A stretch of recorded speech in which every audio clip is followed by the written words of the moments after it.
नमस्कार, मैं वीके राठौर। आज आपको पढ़ाऊंगा एक समान रूप से आवेशित खोखले गोले अथवा गोली के कोष के कारण वैद्युत क्षेत्र की तीव्रता का व्यंजक। देखिए इधर,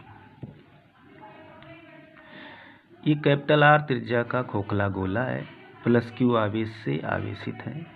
इसके केंद्र से ओ से आर दूरी पर एक बिंदु पी है, जहाँ पर वैद्युत क्षेत्र की तीव्रता ज्ञात करनी है। इस बिंदु पी की तीन स्थितियाँ बन सकती हैं, तो वैद्युत क्षेत्र की तीव्रता तीन स्थितियों पर ज्ञात करेंगे। देखिए, यदि O से स्मॉल r दूरी पर बिंदु P है और स्मॉल r गोले की त्रिज्या से अधिक है, तो बिंदु P गोले के बाहर चला जाएगा, तो वैद्युत क्षेत्र की तीव्रता गोले के बाहर ज्ञात करेंगे। यदि स्मॉल r गोले की त्रिज्या कैपिटल R के बराबर हो, तो बिंदु P गोले के पृष्ठ पर आ जाएगा, तो वैद्युत क्षेत्र की तीव्रता पृष्ठ पर ज्ञात करेंगे। यदि स्मॉल r जो है स्मॉल r गोले की त्रिज्या से कम है, तो बिंदु P गोले के अंदर आ जाएगा, तो वैद्युत क्षेत्र की तीव्रता गोले के अंदर ज्ञात करेंगे। तो हम सबसे पहले ज्ञात करेंगे पृष्ठ के बाहर। तो पृष्ठ के बाहर जो कंडीशन क्या है, small r is greater than capital R। इधर देखिए, तो गोले के केंद्र O से स्मॉल r दूरी पर एक बिंदु P है, जहाँ पर वैद्युत क्षेत्र की तीव्रता ज्ञात करनी है। इसके लिए O को केंद्र मानकर स्मॉल r त्रिज्या का एक काल्पनिक गोला खींचेंगे। इस काल्पनिक गोले को हम लोग कहेंगे गॉसियन गोला। ये क्या कहेंगे? गॉसियन गोला। माना बिंदु P के चारों ओर, देखिए बिंदु P के चारों ओर एक अल्प क्षेत्रफल क्या है? dA। तो इसका क्षेत्रफल वेक्टर ये चलेगा बाहर की ओर, dA वेक्टर, तथा बिंदु P पर तीव्रता। तो बिंदु P पर तीव्रता, तो बिंदु P गोले के पृष्ठ पर है, तो गोले के पृष्ठ के किसी बिंदु पर जाओगे तो O से दूरी स्मॉल r रहेगी, तो तीव्रता बराबर रहेगी पृष्ठ के प्रत्येक बिंदु पर, तथा धनावेश के कारण उसकी दिशा किधर जाएगी? बाहर की ओर। ये बाहर की ओर चलेगी, E वेक्टर। चलिए, तो गॉसियन गोले के dA क्षेत्रफल से गुजरने वाला वैद्युत फ्लक्स, dA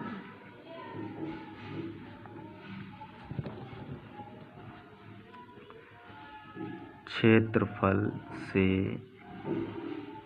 गुजरने वाला वैद्युत फ्लक्स क्या हो गया गणितीय विधि से? d फाई E बराबर E vector dot dA vector. तो इस गॉसियन गोले से गुजरने वाला कुल वैद्युत फ्लक्स, पूरे गोले से गुजरने वाला, तो पूरे गोले से गुजरने वाला हो गया कुल वैद्युत फ्लक्स। तो पढ़ चुके हैं, गोले से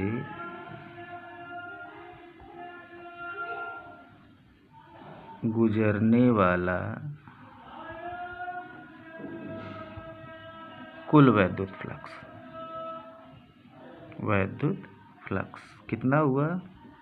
कुल वैद्युत फ्लक्स फाई बराबर हो गया, पढ़ चुके हैं, पृष्ठ समाकलन E vector dot dA vector. ये तो हम देखें, E वेक्टर और dA वेक्टर दोनों बाहर जा रहे हैं, माने दोनों एक ही दिशा में, तो इनके बीच का कोण कितना हो गया? थीटा बराबर 0 अंश। तो ये हो गया पृष्ठ समाकलन E डॉट dA बराबर क्या होता है? E dA कॉस थीटा की जगह कितना कोण बन गया? 0 अंश, तो 0 रख दिया, तो ये तो 1 हो गया। और ये वैद्युत क्षेत्र की तीव्रता मैंने बताई कि गॉसियन गोले के किसी भी बिंदु पर जाओगे तो समान होगी, तो ये बाहर आ जाएगा। तो ये देखिए बराबर E बाहर आ गया, पृष्ठ समाकलन क्या हो गया? dA। इसका मतलब क्या है? पृष्ठ समाकलन dA, इसका मतलब है गॉसियन गोले के जितने भी छोटे छोटे क्षेत्रफल हैं, उन क्षेत्रफलों का क्या कर दें? योग। पृष्ठ समाकलन का मतलब होता है योग। तो किसका क्षेत्रफल आ जाएगा? गोले का क्षेत्रफल। जिस प्रकार फुटबॉल के सभी छोटे छोटे खानों के क्षेत्रफलों का योग कर देंगे तो किसका क्षेत्रफल आ जाएगा? फुटबॉल का क्षेत्रफल। तो ठीक उसी प्रकार गॉसियन गोले के छोटे छोटे क्षेत्रफलों का क्या कर दें? योग। तो किसका क्षेत्रफल आ जाएगा? इस गॉसियन गोले का। तो ये कितना हुआ? इधर देखिए, तो पृष्ठ समाकलन dA बराबर माने गोले का क्षेत्रफल कितना? A तो गोले की त्रिज्या कितनी है स्मॉल आर, तो क्षेत्रफल कितना हो गया 4 पाई आर स्क्वायर। तो यहाँ पर आ जाइए बराबर ई और इस पूरे का मान पृष्ठ समाकलन डी ए माने गोले के छोटे छोटे क्षेत्रफलों का योग बराबर गोले का क्षेत्रफल कितना हो गया 4 pi are square, 4 pi are square. तो हमारा ये जो गॉसियन गोला बनाया इस गॉसियन गोले से गुजरने वाला वैद्युत फ्लक्स कितना हो गया फाई बराबर E into 4 pi are square. ये बन गया समीकरण नंबर 1। ये वैद्युत फ्लक्स किस विधि से निकाला आपने गणितीय विधि से निकाला है। और दो विधियां जानते हैं वैद्युत फ्लक्स निकालने की किसी बंद पृष्ठ से। तो दूसरी विधि क्या है, दूसरी विधि है गॉस की प्रमेय। तो गॉस की प्रमेय से अगर यदि इस बंद से पृष्ठ से वैद्युत फ्लक्स निकालें तो कैसे निकलेगा, ये देखिए गॉस की प्रमेय से कुल वैद्युत फ्लक्स फाई बराबर क्या हो गया गॉसियन गोले के अंदर उपस्थित आवेश। तो गॉसियन गोले के अंदर कितना आवेश है, क्यों गॉस की प्रमेय कहती है किसी बंद पृष्ठ से गुजरने वाला कुल वैद्युत फ्लक्स उसके अंदर उपस्थित आवेश। तो गॉसियन गोले के अंदर कितना आवेश है क्यों बटे निर्वात की वैद्युतशीलता एप्सिलॉन 0। ये समीकरण नंबर 2। चाहे गॉस की प्रमेय से पहले निकालें वैद्युत फ्लक्स चाहे गणितीय विधि से निकालें कोई फर्क नहीं पड़ता है, आप कैसे कौन पहले निकालते हैं। तो ये वैद्युत फ्लक्स उसी गॉसियन गोले से है और ये भी उसी गॉसियन गोले से, तो दोनों उसी गोले से हैं तो दोनों बराबर होंगे। चाहे गणितीय विधि से निकालें चाहे गॉस की प्रमेय से निकालें तो दोनों बराबर कर दो। तो फर्स्ट बराबर सेकेंड, तो फर्स्ट है E into 4 pi are square बराबर सेकेंड क्या है क्यू बटे एप्सिलॉन 0। हमें ई चाहिए, क्या चाहिए ई, तो ये बटे में आ जाएगा 4 पाई आर स्क्वायर। तो ई बराबर ऐसे लिख दें 1 अपान बटे में आ गया 4 पाई और ये बटे वाला इसके साथ में लिख दें एप्सिलॉन 0, क्यू ऊपर है और ये आर स्क्वायर बटे वाला बटे में जाएगा इसके नीचे लिख दें, ये व्यंजक हो गया। ये हमारा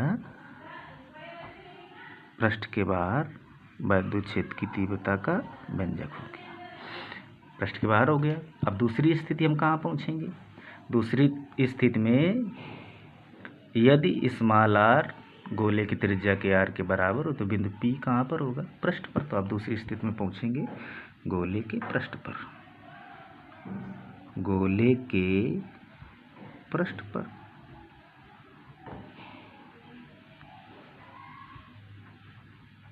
तो इसके लिए अलग से चित्र नहीं बनाएंगे, इसी में देखिए। तो ये बिंदु P है गोले के पृष्ठ पर, इसके चारों ओर ये अल्प क्षेत्रफल D है, तो ये क्षेत्रफल वेक्टर चला गया DA वेक्टर और तीव्रता बाहर की ओर E वेक्टर। तो इस DA वेक्टर से DA क्षेत्रफल से गुजरने वाला वैद्युत फ्लक्स निकालेंगे कितना आएगा इतना, तो इस गोले से निकालेंगे तो कितना आएगा E into 4 pi are square. फिर गॉस की प्रमेय से निकालेंगे तो इसके अंदर उपस्थित या इसके पृष्ठ पर उपस्थित, तो यही आएगा। तो फिर बराबर कर देंगे तो यही आ जाएगा।